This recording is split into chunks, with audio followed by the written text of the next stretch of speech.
Tourism മേഖലയിൽ Qatar ഈ വർഷവും മുന്നേറ്റം കൈവരിക്കുമെന്ന റിപ്പോർട്ട്. വ്യോമയാന സൗകര്യങ്ങളും അന്താരാഷ്ട്ര പരിപാടികളുമാണ് ടൂറിസം മേഖലയ്ക്ക് കരുത്തു പകരുക.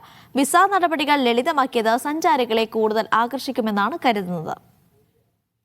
അറേബ്യൻ ട്രാവൽ മാർക്കറ്റിന്റെ ട്രാവൽ ട്രെൻഡ്സ് റിപ്പോർട്ടിലാണ് ഖത്തർ ടൂറിസം മേഖലയിലെ കുതിപ്പ് തുടരുമെന്ന് പറയുന്നത്. ഹമദ് അന്താരാഷ്ട്ര വിമാനത്താവളത്തിന്റെ റൂട്ട് ശൃംഖല, ക്രൂയിസ് ടൂറിസം, പശ്ചാത്തല അടിസ്ഥാന സൗകര്യങ്ങളുടെ വർധനവ്, അന്താരാഷ്ട്ര കായിക മേളകൾ എന്നിവയാണ് സഞ്ചാരികളെ ഖത്തറിലേക്ക് ആകർഷിക്കുക. ഫിഫ ലോകകപ്പിന് ശേഷം ആഗോളതലത്തിൽ രാജ്യത്തിനുണ്ടായ സ്വീകാര്യത ടൂറിസ്റ്റുകളുടെ എണ്ണത്തിൽ വലിയ വർധനയുണ്ടാക്കിയതായും റിപ്പോർട്ട് ചൂണ്ടിക്കാട്ടുന്നു. യൂറോപ്പ്, ഏഷ്യ, ആഫ്രിക്ക ഭൂഖണ്ഡങ്ങളെ ബന്ധിപ്പിക്കുന്ന പ്രധാന കവാടമായി ഹമദ് അന്താരാഷ്ട്ര വിമാനത്താവളം മാറിയത് ട്രാൻസിറ്റ് സ്റ്റോപ്പ് ഓവർ യാത്രക്കാരുടെ എണ്ണത്തിൽ വളർച്ചയുണ്ടാക്കിയിട്ടുണ്ട്. ഇത് രാജ്യത്തെ ആഡംബര ഹോട്ടലുകളുടെ വരുമാനത്തിലും താമസക്കാരുടെ എണ്ണത്തിലും വർധനവിന് കാരണമായി. കഴിഞ്ഞ വർഷം 50 ലക്ഷത്തിലേറെ സന്ദർശകരെയാണ് ഖത്തർ വരവേറ്റത്. GCC രാഷ്ട്രങ്ങളിൽ നിന്നായിരുന്നു ഏറ്റവും കൂടുതൽ സഞ്ചാരികൾ.